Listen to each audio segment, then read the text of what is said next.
All right, so Cody Rhodes wins the WWE Undisputed Championship, and Drew McIntyre is a transitional champion. I posted a video last week before SmackDown asking the question: Is Drew McIntyre a transitional champion? And my question was answered because I seen how Drew McIntyre won the belt on SmackDown in the Three Stages of Hell match, and that interference with Jacob Fatu coming in and helping Drew McIntyre secure that victory. And the fact that Drew didn't beat Cody clean and they wanted Cody to look strong.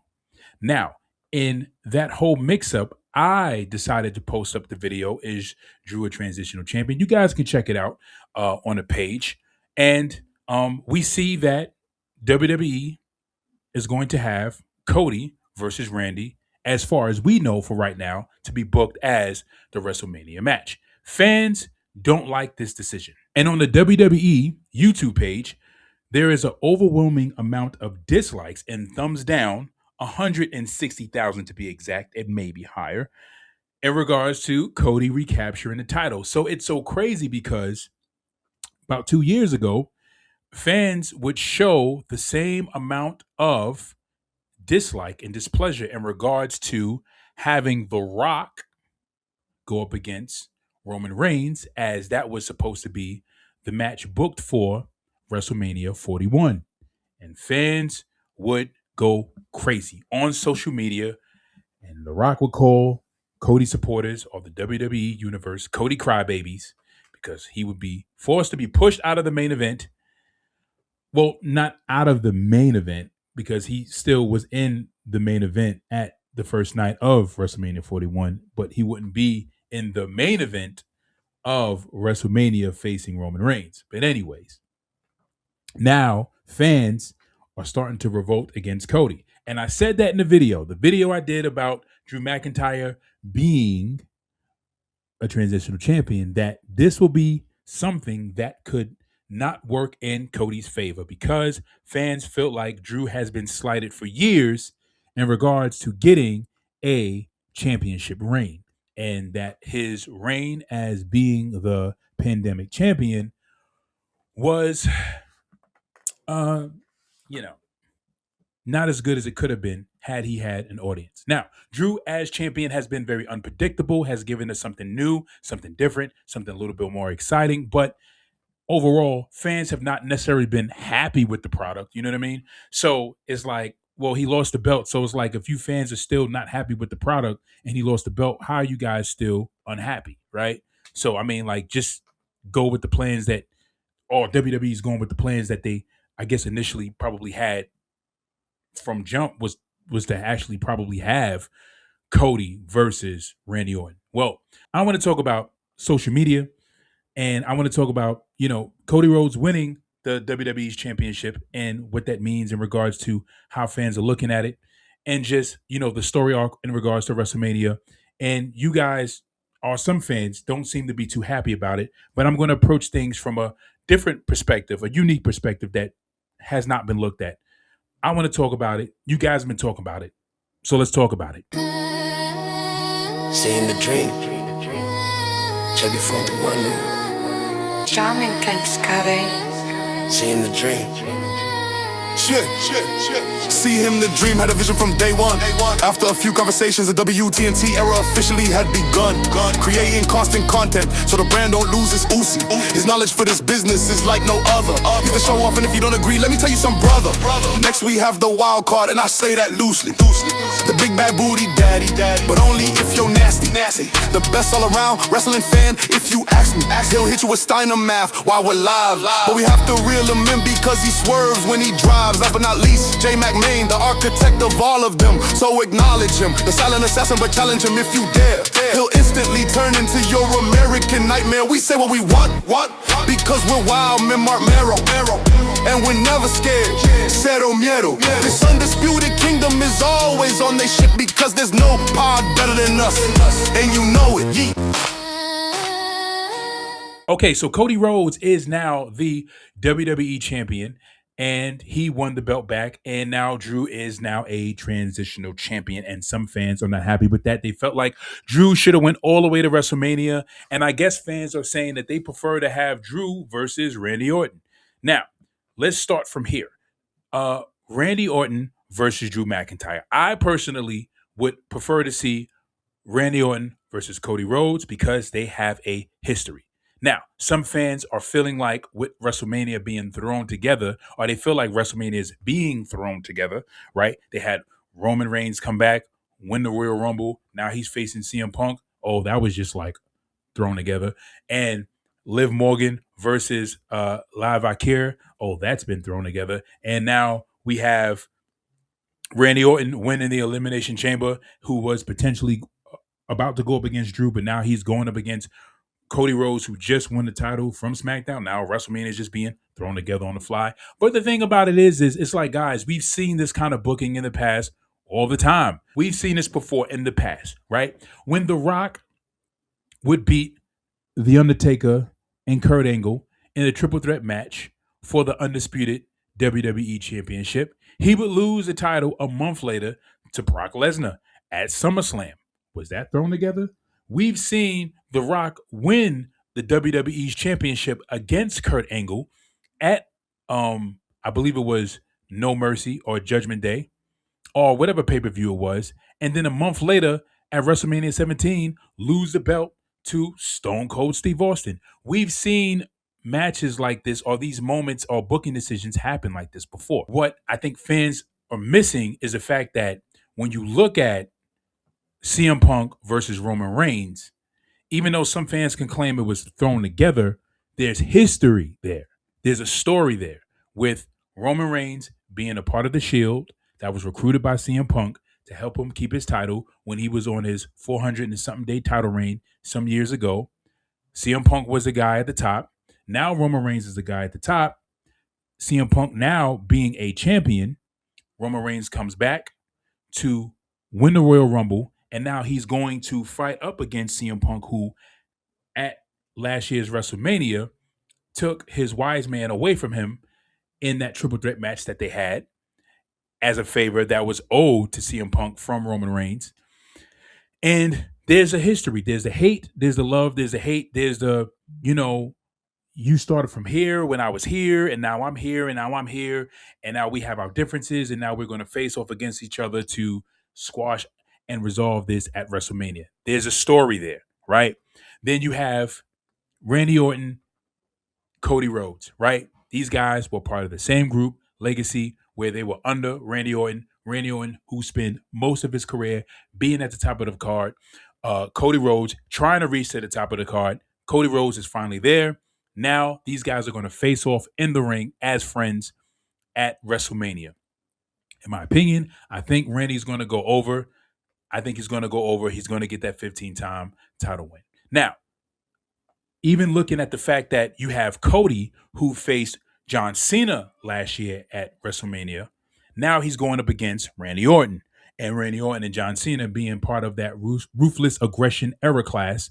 Now you have Cody going up against Randy Orton. So there's some history that you can look at and that we can look at in regards to the card. Now, some people may even look at certain story arcs like Daniel Bryan and looking at Cody Rhodes, how he had his story being told coming up and leading into WrestleMania 41 and WrestleMania 40 as well. Now, some people are looking at WrestleMania and saying, oh, where's the big story arc? Where's the big story in WrestleMania? But you have two big stories, CM Punk, Roman Reigns, Randy Orton, and Cody Rhodes. Those are two big stories that we're seeing play before us, right? With Jey Uso had a story going into WrestleMania when he faced off against Gunther last year. It was a good story, right? It was Jey Uso is the guy from out of the bloodline who finally made it to the top or made it to a place where he can now be the number one guy at the top of the company. Some fans were behind it. Some fans, revolted against it. He got a lot of thumbs down. But it seems like Cody is getting the same kind of heat because people are feeling like Cody Rhodes somehow has to go into the main event as champion. And it's not about Cody Rhodes having to be the guy that goes into WrestleMania as champion. It's more so about them actually giving us a match worth seeing, because would you prefer to see Randy Orton versus Drew McIntyre, or would you prefer to see Randy Orton versus Cody Rhodes? Now, that's a dream match. Some fans feel like it doesn't feel right. I feel like it's right. It's perfect. It makes sense. Now, I think that Cody is not going to come out with the title. And the reason I believe that Cody's not going to come out with the title is because Randy Orton is on his last leg in his career.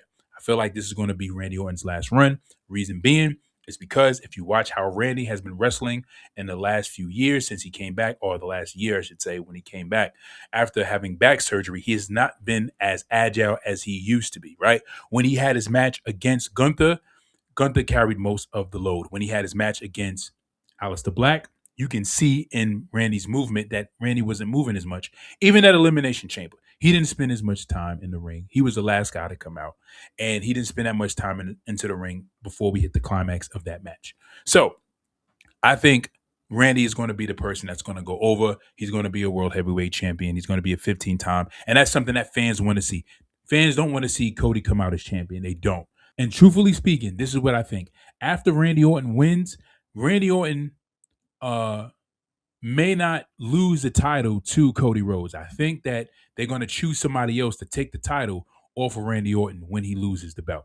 They may not give it back to Cody. They're going to give Cody some space and some time away from the main event scene. Now, let's talk about Cody regaining the title, because some fans feel like this is becoming sickening, and Cody is the golden boy. He's a franchise guy. He's a top marquee guy. And when you're a top marquee guy, you're going to win the title multiple times. Now, it seems like some people don't understand, or it's not being understood, that we have not seen this before. Like, we've always seen this in history. We've always seen, like, the top guys are the guys who are going to win the world's heavyweight title, because these guys have proven their value and their worth in regards to why they are at the top. Like, you have your top guys. And just to say, listen, let's just put the belt on Sami Zayn because he deserves it. It's just like, okay, cool, but how is that going to work out in the long run? We seen what happened with Jey Uso, right?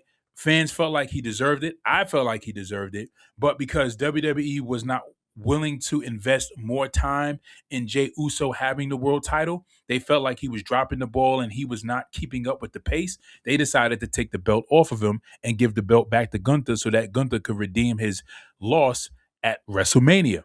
So this is a thing that's important, is that the reason why we have top guys at the top is because we see that they can deliver at an elite level. And Cody is that guy.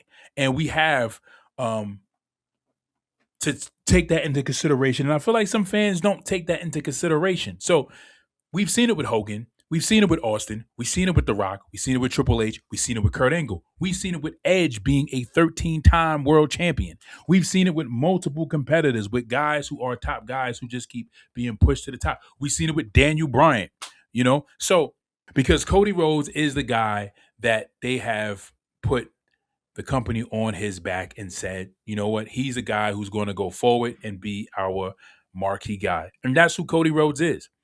And I feel like fans, or some fans, may not like Cody Rhodes as the top guy, right? Some fans probably think he's all right. Some think he's okay. Some feel like he's boring. And I've been seeing a lot of fans, or some fans, saying that he's boring. But I like Cody Rhodes. I think Cody Rhodes is pretty cool. He always gives great matches. And he always delivers on the mic whenever he can or whenever it's needed. But I definitely think that they should rotate some other people in the heavyweights title scene to kind of mix things up a little bit, to make things feel a little bit fresh. Now, in defense of Drew McIntyre has been an unpredictable heel, a great heel, and just interrupting in everybody else's matches, which I thought was pretty funny. But the fact that fans feel like he's been slighted, I'm like, he's a heel. Like, you know, we have him as a heel for a reason. Like, he's not a Gunther heel where he's going to beat your hero. He may get over on your hero, and he may get over some of your heroes, but he's not the guy who's going to get over on your heroes. Like, he's just a heel. You know, he's just like a punk heel. But you have Gunther, who's going to beat the hell out of your hero. He's going to beat your hero. He's going to take their title. He's going to taunt them. And then eventually he's going to get what's coming to them. So, but let me know what you guys think in the comment section below. How do you guys feel about WWE in regards to them booking WrestleMania and how the story's unfolding and what to expect from the card. Now, rumor is that it may not be a one-on-one match. They may have it as a fatal four-way to add Jacob Fatu, Sami Zayn, and Drew McIntyre into the mix with Cody and Randy. That it may be just a fatal five-way, and somehow they're going to finagle that into the mix. But I just feel like regardless of how they do it, Randy Orton should walk out as champion. I don't care. Let him walk out as champion. Don't matter. We don't need to see Cody walk out as champion. That's my honest opinion. Even though I like Cody, we don't need to see that.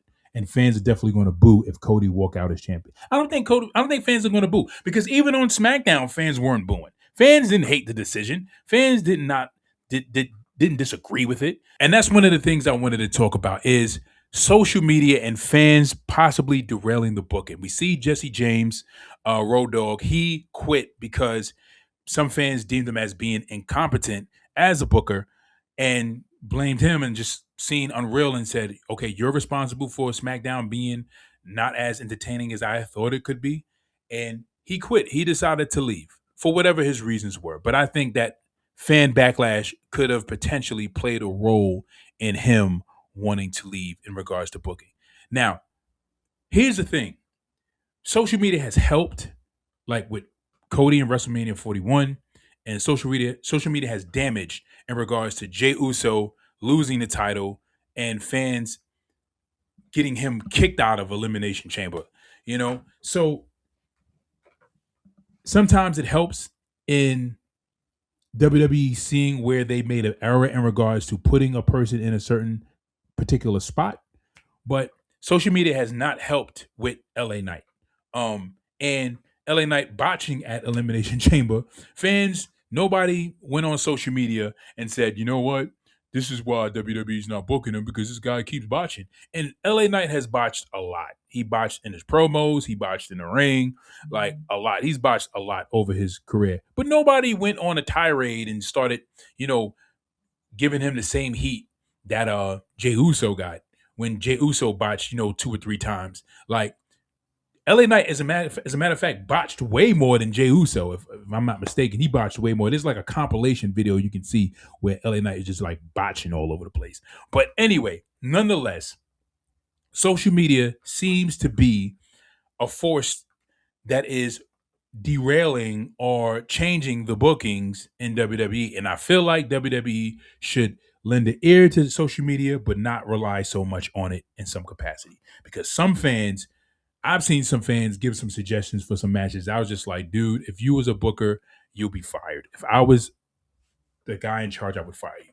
And then the other thing I look at is the fact that if Vince McMahon was still booking, because I've seen some people talk about Vince McMahon, like if Vince McMahon was still in charge, we wouldn't have had none of this. You're right, we wouldn't have had none of this. We have Brock Lesnar beating everybody for every title, and that would be the whole WrestleMania card. You would have Cody would have never finished the story.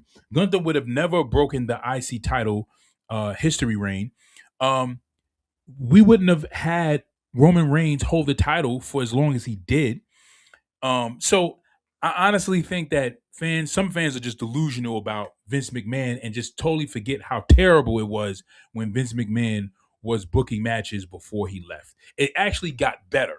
Truth of the matter, it started getting a little better, but not as good as it is now, where you have certain people who have certain titles and it's like, all right, okay, this feels right. This looks right. This seems right. This feels right, right? Now, some fans may feel like it doesn't feel right with Cody, right? But I feel like in the story that they're trying to tell at WrestleMania with Cody versus Randy, I think this is perfect. I think they shouldn't change anything. But if they decide to make it a fatal 5-way with Jacob, Sami, Drew, Cody, and Randy, I'll be totally fine with it. I'll be totally fine with it. I think it's going to mix things up, make things a little bit more exciting. And it still adds to a story because Drew is the guy, or Drew would be the guy who kept interrupting in all these guys' matches, or had some, kind of reason to be involved in their matches for some whatever reason. But Drew is a common denominator with all these guys anyway.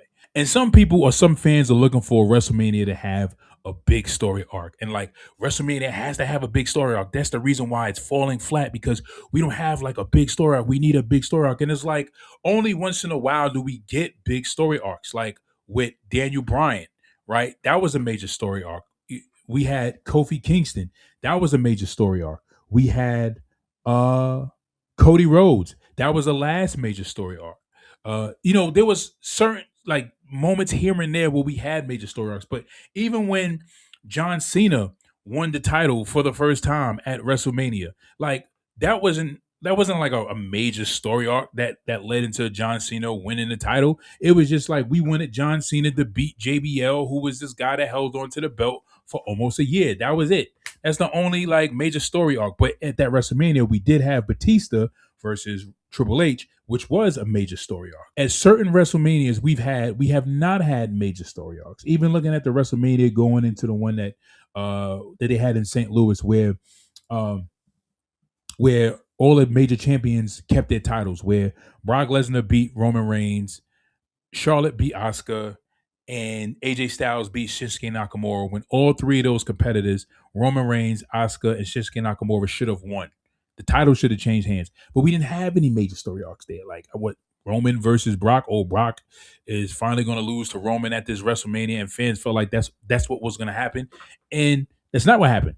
Roman lost. And we thought that Shinsuke was going to beat AJ Styles. They had history in Japan, but there wasn't no real history leading up to, no real story arc leading up to the match other than just Shinsuke Nakamura challenging AJ Styles. And then, Shinsuke lost. And then Asuka being undefeated, being a person that's going to dethrone Charlotte, who's gotten all this favor as being a world champion. And then she winds up losing. Asuka winds up losing for the first time in WWE. So, I mean, every WrestleMania doesn't have a story arc. If you go back and you watch all the WrestleManias, I guarantee you'll see that there'll be some story that led up to WrestleMania. And sometimes some of the story arcs started 2 or 3 months before WrestleMania. And what's annoying, I'm going to tell you this is the most annoying part, is the fact that there's a lot of WrestleManias that had story arcs that were like 3 or 4 months out before WrestleMania that started to build before you got to Mania, and fans were on board with it. It's like now WWE is building a story arc and fans are just complaining and saying it feels put together. And it's stupid. It's like, throughout the years we had this all the time. Like nothing's ever changed. Like there's been times you had long story arcs that went throughout the years. Like Cody Rhodes, like it lasted like 2 years, and then you had story arcs that lasted throughout the whole year, and then it ended at WrestleMania, or that lasted like 6 months out before WrestleMania, and then it ended at WrestleMania. Some of the complaining seems quite ridiculous. But anyway, let me know what you guys think in the comment section below. That's all I got to say about that. I just think that we just kind of need to look at things a little bit different and just kind of check history a little bit more. All right? Let me know what you guys think in the comment section below. I'll check you guys later. Peace.